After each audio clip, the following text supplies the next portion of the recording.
Mr. Mayor, there's a... Oh, Deputy Do. Give the door knock before you come through. Will do, sir. Sorry. I assume you are here about some ado? Yes, firstly, we got another bill for the snake oil, but the first shipment hasn't even arrived yet. Send the money too. I am certain we will get the product we are due if the subscription we renew. I will get working on that. The second thing is that the sheriff has still not returned. Where the sheriff is or is not is hardly my purview. But you're the mayor. Such action would cause a whole lot of ballyhoo. Deputy, I ran for this here public office at Dilly-Doo on a promise that I would bring to this town a deep sense of apathy, indolence, lackadaisical behavior, lethargy, and all-round supine dallying. After all, it is what the people voted for, all three of them, me included. But the stranger that walked into town, he's living in the sheriff's office. Excuse me, what?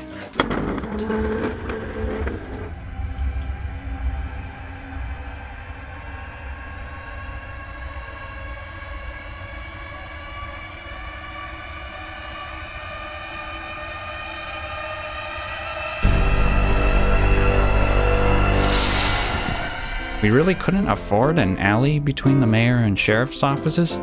It'll all be worth it once that snake oil arrives. Listen, this housing issue we must attend to. This unsavory newcomer needs to be housed, ideally away from my office. Perhaps there is a spare structure for which he is residing would be susceptible to a switcheroo. I got a request a while back for a video on miniature stuff related to the Wild West. I was already planning on doing a video on that topic, a video where I would craft some modular wooden structure tile things. I will eventually do it. You will see it, or maybe not.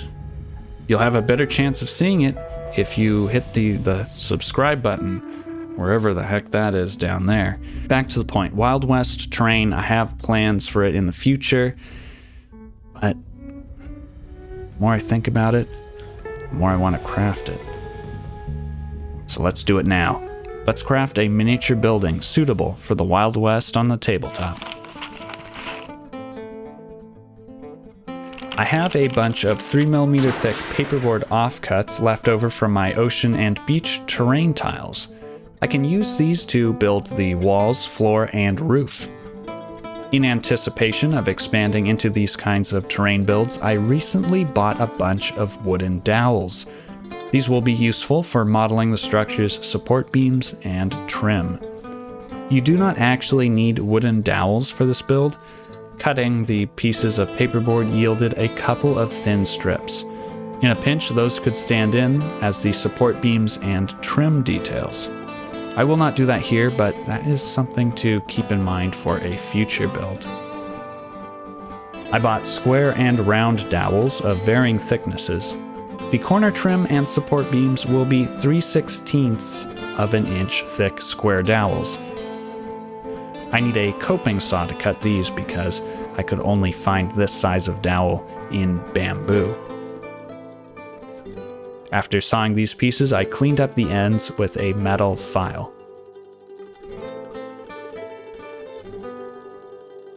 Most of the dowels I ordered are made of the much easier to work with balsa wood. These 1/8 of an inch thick balsa wood dowels are very lightweight and soft enough to cut with a box cutter. In fact, these dowels are so easy to cut that I can split them down the middle. I did this to create thin boards for the trim around the windows and doors. These walls are looking structurally sound, but they do not look like they are made of wooden boards. If this was foam, I could score the surface and scratch up a quick wood grain pattern, but this is not foam.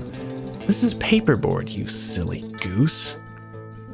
I could score the surface with a knife, but what if I opted for an additive approach rather than a subtractive one? Rather than cutting into or indenting the surface, we can add material to the face of the wall to create the shape of wooden boards. I cut a bunch of thin chipboard into long, narrow strips. I then cut these strips into smaller pieces to be glued to the walls as miniature boards. The boards are 5 to 7 millimeters wide and the lengths vary. This chipboard is usually between 0.5 to 1 millimeter thick. It is what breakfast cereal boxes are made of. It is also used when packing boxes. If you can, try to use chipboard where both sides are the plain brown craft side. Chipboard food packaging often has a clay-coated side. Usually it's the side that is printed. That printed surface is less porous and as a result will not take glue or paint as well. It will still work for crafting, but avoid it if you can.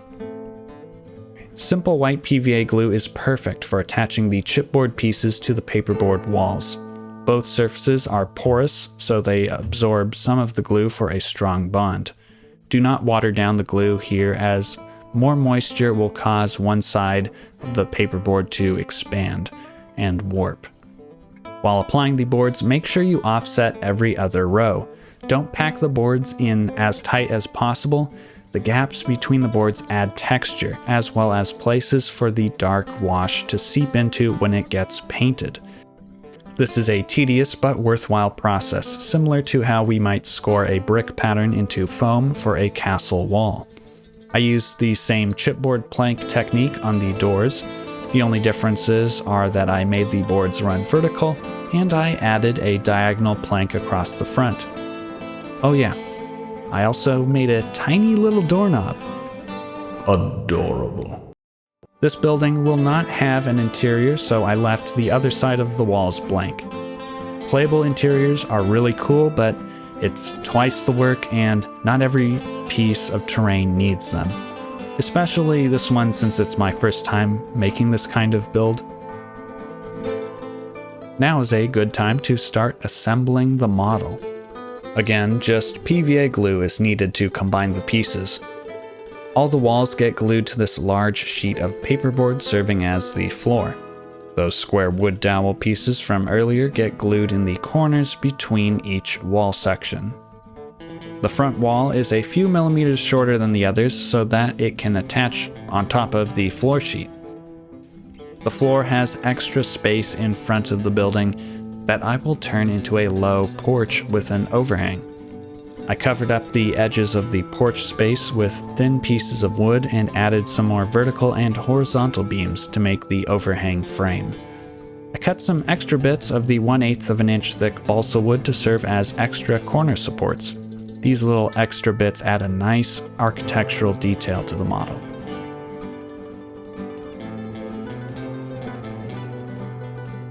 Wooden dowel support beams will separate these walls from any upper sections. The porch also gets the same chipboard plank treatment as the walls got. One of the classic architectural features of old US Western structures is the false front. It is simply an extra tall front wall that often hides a gable roof. Back then, people put more resources into making this facade look nice while going cheap on the rest of the construction. This gave the impression of stability from what might only be a temporary structure. A lot of these small towns started for mining, and when the mines stopped producing, the town would be abandoned. The more you know. I like to imagine that one guy who notices that the building has a false front would be like, "Hey, wait a minute. That building, it doesn't have a flat roof. The facade is a facade. That building is hiding a gable. Gable! Gable! Gable!"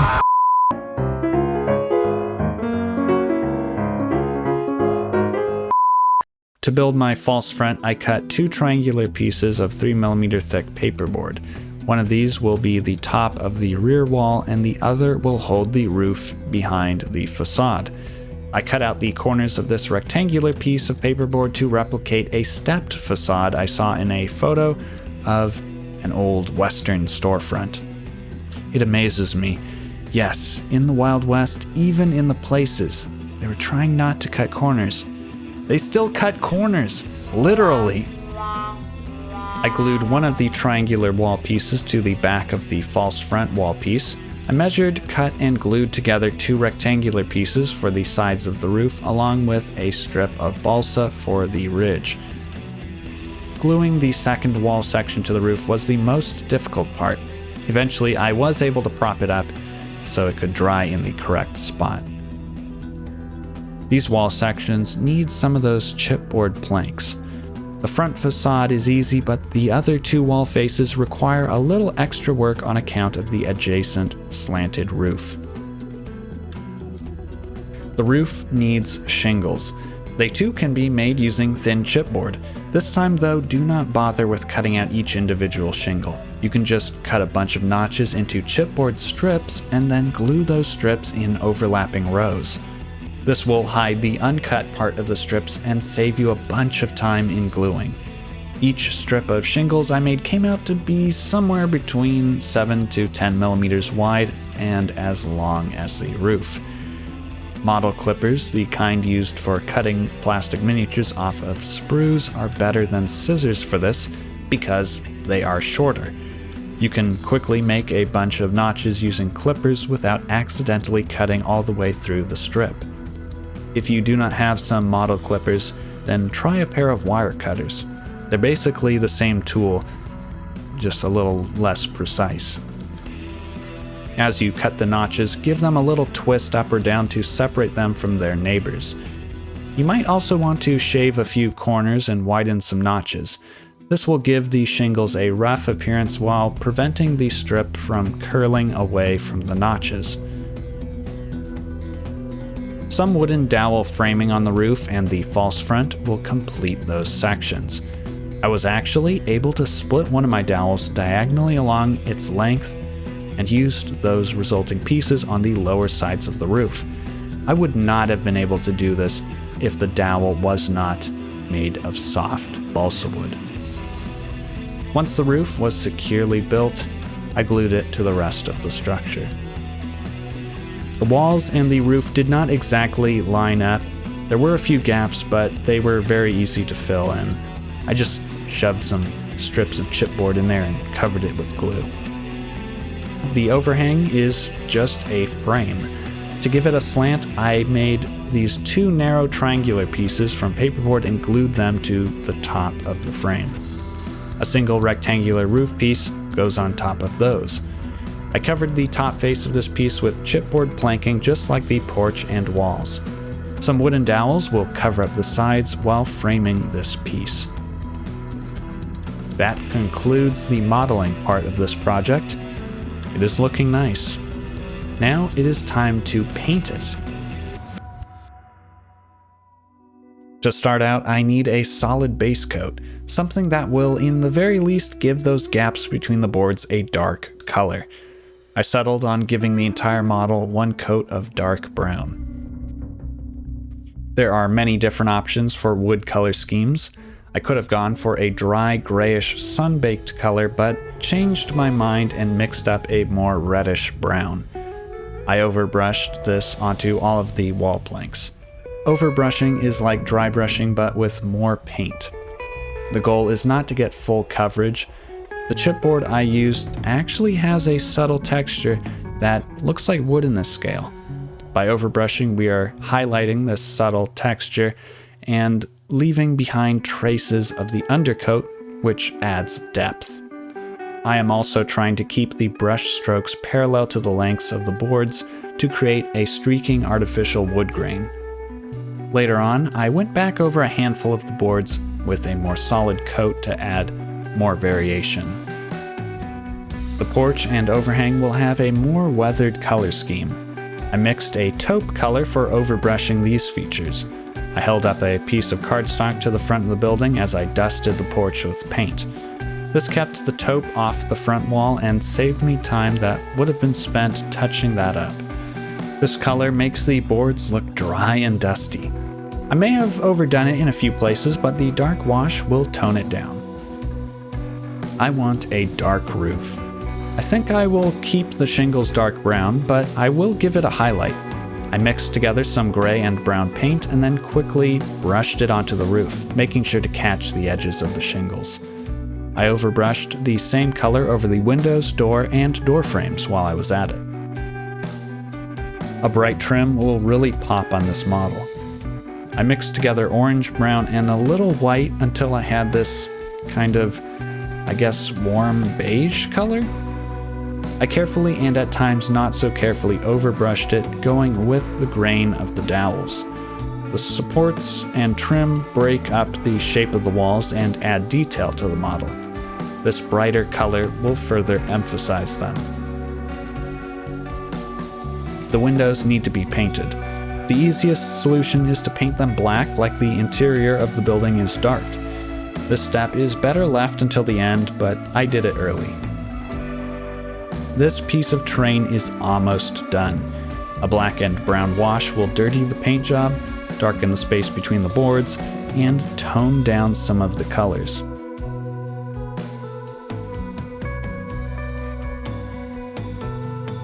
A faint final highlight of cream paint will give the edges a dusty, weathered finish. My application of this color was not as consistent as I wanted, but good enough. Some sides have subtle highlights, others ended up with a speckling of cream. I think the roof shingles and support beams of the overhang benefited the most from this step. And that is it. This model is done. I am pleased with the results. This would be great for a Wild West themed tabletop role-playing game like Deadlands or maybe a historical wargame. I like the way the chipboard wooden planking turned out. Those gaps in the chipboard strips really sell the plank wall's look. The paint job on the top of the overhang reveals a texture on the surface that looks like actual wood. A very nice detail indeed.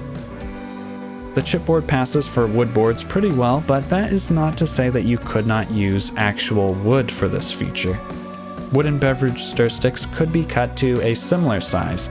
They would probably look better, as they have a real wood grain, and they could be slightly stained to preserve that coloration. The reason why I did not do this is because creating all those little boards to cover the walls is tedious. With chipboard, you can just cut a bunch of strips quickly with a paper cutter and then trim them to the desired lengths with scissors. Stir sticks, though, are more difficult to cut and almost always require filing to clean the edges. I would rather save that effort for embellishment pieces like the support beams and trim of the terrain, rather than bulk detail work. Speaking of support beams, the supports for the overhang also turned out nice. I like those little diagonal pieces in the corners. It makes me want to craft a little mine tunnel with these supports. The balsa wood dowels were extremely easy to work with, and I look forward to incorporating them into future builds. And can we talk about those shingles on the roof? They are excellent. This is another technique that I'm definitely using again in future builds. The good thing about this earthy color scheme is that it could easily stand in for an old or newer structure. I would like to try making one of these to look more like painted wood though. Maybe like old chipping paint with lots of exposed wood showing through. I actually left out a few details. One such detail is a sign. If this is a store or local government office, then it would probably have a big sign on that facade. It is kind of nice without a sign. It makes the building look more generic. I'm also considering applying a gloss varnish to the window to make it look like there is glass, but I think I want to hold off on that for now. Anyway, that is how you make a miniature Wild West structure for tabletop gaming out of just simply paperboard, chipboard, and a few wooden dowels. This specific build came from a request from a viewer down in the comments section. If there's something you'd like to see me craft, leave a comment down below. I cannot guarantee that I will do it or get to it in a reasonable amount of time, but your idea may inspire me, And if it's something that I already was planning on making, I can boost it closer to the front of the line. So anyway, what do you think of this model? Is there something you'd like me to craft in the future? Leave a comment down below. I have more terrain crafting and miniature painting videos in the works, so stay tuned. If you enjoyed the video, leave a like. If you did not, then tell me why. If you want to see more content, then saddle up and take a ride down to that sweet little town of Dilly Doo. Say hi to the mayor while you're there. Oh, and on the way, test your aim at the subscribe button. Thank you for watching, and until next time, keep making and keep playing. Have a good one. I gave the stranger the keys to the vacant building at the edge of town. How'd it go? You can live here now.